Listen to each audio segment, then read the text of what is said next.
Did Tom Thibodeau figure out the proper lineups to beat the Pacers?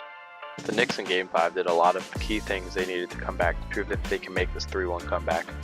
What they did was get going early and letting Brunson and KAT take turns cooking the defense, both going on crazy runs, Brunson in the first and KAT in the second.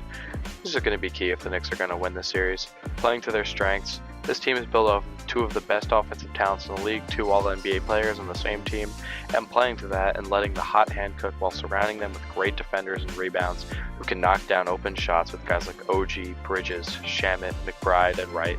This is going to be crucial in using guys like Josh Hart in the minutes around them when they're not playing, and having OG, Bridges, and McBride run the offense while the two of them rest is absolutely crucial for the Knicks. They need to make sure to play to their game and be in control, because when they played around the Pacers' strengths, it isn't working well. Tonight was different because they were able to score early and get stops early. Mitchell Robinson was the main catalyst of their defense, just creating problems for the Pacers down low all night. The Knicks scored double the amount of points that the Pacers did, and that propelled the Knicks to sure victory. The main thing for the Knicks defense that they did a great job of was taking Haliburton out of the game offensively. He was held to a measly 8 points and 6 assists after his incredible outburst last game. For the Pacers, they're going to need more out of Haliburton and Siakam. They aren't going to win the series with passive play from the two of them. If the Pacers can demand more respect on the perimeter by knocking down more threes, the Knicks are going to have to play them differently, allowing the Pacers to score in the paint more, but the Pacers need to force this by hitting their shots. The Knicks were able to stop them in the paint incredibly well this game, largely due to the Pacers not commanding respect beyond the perimeter.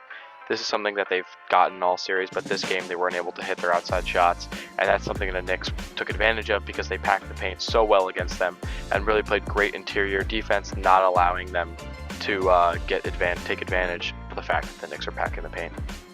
And for the Knicks, going back to Indiana, you got to feel a little bit of confidence from the team, right?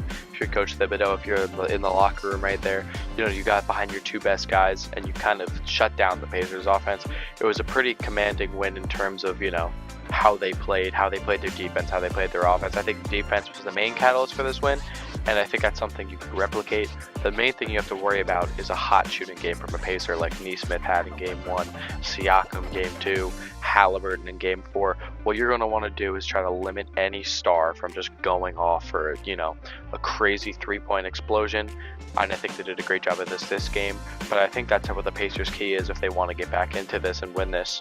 Not get back into it. The Knicks are going to need to stop them if they want to win this, but the Pacers are really going to need an explosion like that again, a single individual performance. And I think the Knicks are just going to continue to play basketball like this with their two stars controlling the offense and then everyone else doing their parts on defense to, stop the explosion of the Pacers offense like they did in the games that they won.